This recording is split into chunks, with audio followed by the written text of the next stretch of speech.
También en otra ocasión, cuando el bienaventurado vivía unos días en la provincia de los Pictos, se vio obligado a cruzar el río Ness y al llegar a la ribera del río, vio a algunos de los habitantes enterrando a un desgraciado, quien según relatan los que lo enterraban, poco tiempo antes fue apresado mientras nadaba y mordido muy severamente por un monstruo que vivía en el agua. Su miserable cuerpo fue, aunque demasiado tarde, sacado con un anzuelo por los que acudieron en su ayuda en un bote. El bendito, al escuchar esto, estaba tan lejos de estar consternado que ordenó a uno de sus compañeros que fuera nadando por un bote que estaba amarrado en la otra orilla. Su compañero, al oír la orden del excelente hombre, obedeció sin demora, se quitó toda la ropa, excepto la túnica, y saltó al agua. El monstruo, que lejos de estar saciado, solo fue despertado por más presas, yacía en el fondo del lago, y cuando sintió que el hombre que nadaba movía el agua arriba de él, salió repentinamente y dando un horrible rugido, se lanzó tras él con la boca abierta, mientras el hombre nadaba en medio de la corriente. Todos los demás, tanto hermanos como extraños, se quedaron estupefactos de terror. Entonces el hombre bendito, al observar esto, levantó su santa mano e invocando el nombre de Dios, formó la señal de la cruz en el aire. Ordenó al feroz monstruo diciendo: «No irás más lejos, no tocarás al hombre, regresa a toda velocidad». Al oír la voz del santo, el monstruo se aterrorizó y huyó más rápido que si lo hubieran tirado con cuerdas. Los hermanos, al ver que el monstruo había regresado y que su compañero regresó a ellos con el bote sano y salvo, se sintieron llenos de admiración y dieron gloria a Dios en el hombre bendito. Incluso los bárbaros paganos que estaban presentes se vieron obligados por la grandeza de este milagro a magnificar al Dios de los cristianos. Al sonar la última campanada, con la oscuridad de nuestro lado y el tiempo a nuestro favor, cuando la gente común se ha ido a dormir, solo quedamos nosotros. Somos el viento, somos la noche, somos privilegiados. Somos parte de una dimensión alterna que existe del otro lado del espejo. Lo que escuchamos al principio pertenece al capítulo 28 del manuscrito La vida de San Columba, escrito a finales del siglo VII por el teólogo escocés Adopnan de Iona, que, como su nombre lo indica, es la biografía de San Columba, quien fuera un misionero irlandés que llevó el cristianismo a Escocia, a quien, por cierto, no debemos confundir con San Columbano, que también fue misionero y relativamente contemporáneo suyo.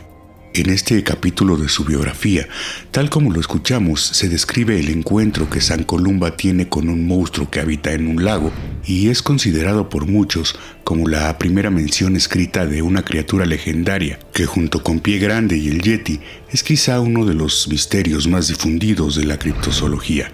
Bien, pues es así que comenzamos con esta emisión que, como ya lo habrán adivinado, estará dedicada al monstruo del Loch Ness. De entre todas las leyendas escocesas, la de un monstruo que popularmente se ha bautizado con el nombre de Nessie seguramente es la más conocida y son muchos los que se aventuran a estas tierras con la intención de avistar a la mítica criatura entre las oscuras aguas del lago Ness, que es un lago que mide aproximadamente 37 kilómetros de largo por 2 kilómetros de ancho y está situado a unos 23 kilómetros al sur de la ciudad de Inverness, en las tierras altas de Escocia. Esta motivación surge pues Nessie forma parte de nuestro imaginario colectivo gracias a miles de testigos oculares a lo largo del tiempo. Apariencia de la criatura. Los que lo han visto lo describen a grandes rasgos como un animal acuático de grandes dimensiones que posee un cuello alargado, cabeza pequeña y una o varias jorobas en el lomo. Muchas veces se le ha comparado con un pez monstruoso, un kelpie, que es una criatura mitológica escocesa capaz de cambiar de forma, una ballena o un reptil gigante, pero a decir verdad, nadie ha logrado identificar de lo que se trata. A lo largo de la historia le han dado muchas formas, pero gracias a las descripciones de los que dicen haberlo visto, la imagen más común con la que se le asocia es a la de un plesiosaurio, que fue un animal prehistórico que vivió hace aproximadamente 200 millones de años en el Jurásico inferior y se piensa se extinguieron hace aproximadamente 80 millones en el período Cretácico.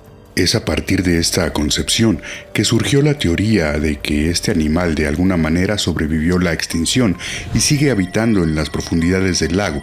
Los escépticos afirman que sería imposible que una criatura así pudiera sobrevivir en este entorno, pues debido a que el alimento que se encuentra en el lago es insuficiente, no podría mantener a un animal de estas características y mucho menos a una familia de ellos. Sin embargo, los defensores de su existencia recalcan la salida del lago Ness al mar, por lo que le permitiría a la criatura o criaturas ir y venir a voluntad.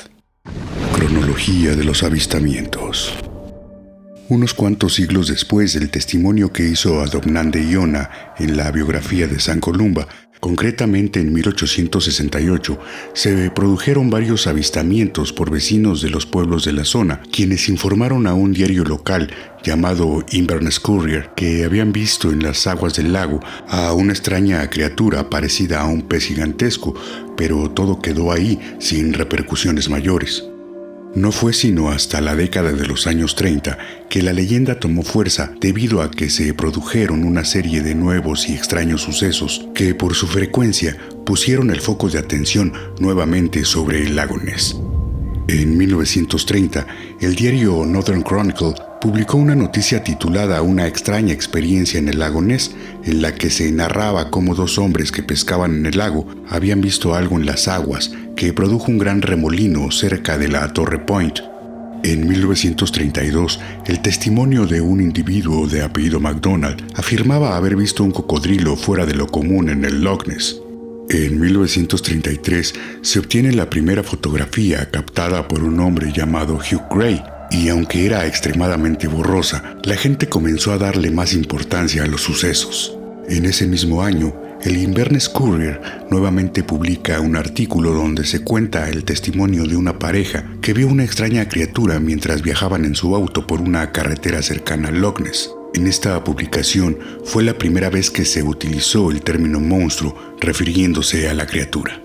Al año siguiente, en 1934, un reconocido cirujano de nombre Robert Wilson tomó otra fotografía, pero esta vez de mucho mayor calidad, que fue publicada por el periódico Daily Mail, donde se apreciaba la oscura silueta de Nessie flotando en el agua, dejando al descubierto su largo cuello y su diminuta cabeza. Esta imagen fue la que popularizó la leyenda, ya que por primera vez se le daba una forma definida a la criatura. Además, como procedía de un hombre profesional y respetable, no quedaron dudas y se le dio credibilidad. No obstante, 6 décadas después, se reveló que esta fotografía era falsa, pues se trataba de un trozo de arcilla enganchado a un submarino de juguete. A pesar de esta revelación, el furor por la leyenda no terminó, pues siguieron habiendo avistamientos esporádicos, reportados por turistas y habitantes de la región, lo que inspiró a científicos y reporteros a hacer investigaciones más formales. Intentos por encontrar la verdad. En los años 70, un equipo del Instituto de Ciencias Aplicadas de Boston, liderado por Robert Rines, pretendía dejar en claro que Nessie existía, y gracias al avance de la tecnología, fue posible sumergir una cámara acuática a unos 30 metros de profundidad.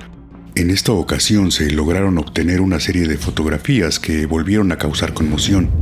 3 de ellas en particular llamaron la atención de la comunidad científica, pues en una se mostraba algo que se asemejaba a una aleta, en la otra a un cuerpo y en la última se capturó un cuello alargado y lo que parecía una cabeza con una inquietante forma de gárgola. La noticia de estas fotografías gozó de tal credibilidad que 3 años más tarde, el naturalista Sir Peter Scott le puso su propio nombre científico a Nessie, lo llamó Nessisteras rhombopteryx y lo incluyó en el registro británico de fauna protegida. Sin embargo, habían quienes no estaban muy convencidos, pues alegaban que las imágenes no tenían una calidad suficientemente aceptable para darlo por un hecho, e incluso hubo quien descubrió que cambiando el orden de las letras se formaba la frase Monster Ox by Sir Peter S., que en español se traduce algo así como monstruo de broma hecho por Sir Peter S. A pesar de estas afirmaciones por parte de los escépticos del tema, algunos fieles sectores creyentes les convencieron estas fotografías, pues a diferencia de la fotografía del cirujano, nunca se comprobó su falsedad al 100%, lo que contribuyó a seguir alimentando la leyenda. Varios años y avistamientos después, en 1987, con la llegada del sonar, se llevó a cabo la mayor operación de rastreo en el lago, organizada por el investigador Adrian Shine para buscar pruebas de la existencia del monstruo.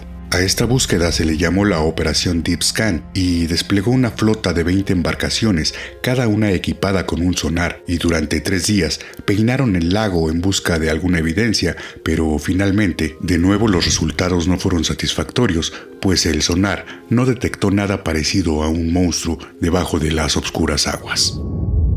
En el año 2003, en un intento por encontrar una prueba fehaciente de la existencia del monstruo, la cadena de televisión británica BBC hizo que 600 sonares recorrieran simultáneamente el lago con una precisión óptima, intentando evitar que la criatura pudiera esconderse detrás de cualquier roca, y de nuevo tampoco encontraron nada extraordinario. Posteriormente, hasta el año 2014, parecía no haber rastro de más avistamientos de Nessie, hasta que Andrew Dixon, con la ayuda de Apple Maps, al estar observando el mapa del lago Ness, notó algo que llamó su atención. Al hacer zoom, se sorprendió al encontrarse con una extraña silueta que parecía corresponder a la figura de Nessie, pero finalmente se descubrió que solo se trataba de la estela de un barco en movimiento, concretamente la del Jacobite Spirit. 2 años más tarde volvió a armarse revuelo alrededor de la leyenda, pues se encontró en el fondo lo que parecía ser Nessie, y en verdad lo era, pero no el monstruo real. Se trataba del enorme modelo que se había usado en la película La vida privada de Sherlock Holmes, que se había hundido durante el rodaje. El más reciente intento hasta la fecha que se ha hecho por descubrir la verdad fue en el 2018, pues se llevó a cabo un análisis de las aguas del lago por parte de un equipo de científicos de la Universidad de Otago en Nueva Zelanda. Para decepción de muchos, nuevamente los resultados no fueron positivos acerca de la existencia de la criatura.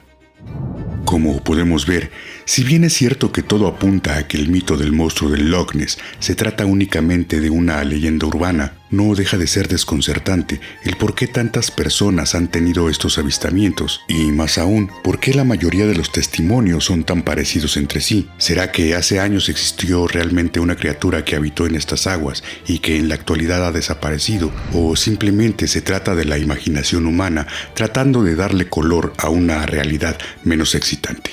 Lo cierto es que cada año el lago Ness atrae a millones de turistas que acuden para disfrutar de su hermoso paisaje natural, sin poder evitar consciente o inconscientemente buscar algún rastro de la criatura más esquiva y escurridiza de la que se tiene registro. Como siempre, la última palabra la tienen ustedes. Déjenme en los comentarios cuál es su opinión acerca de este tema. Sin más que decir, en verdad espero que estos minutos les hayan sido interesantes. No se olviden que con su suscripción y compartiendo el contenido del canal hacen posible la difusión de estos temas. Yo por el momento me despido, no sin antes recordarles que activen la campana de notificación para no perderse ninguna emisión. Les mando saludos desde una dimensión alterna que existe del otro lado del espejo.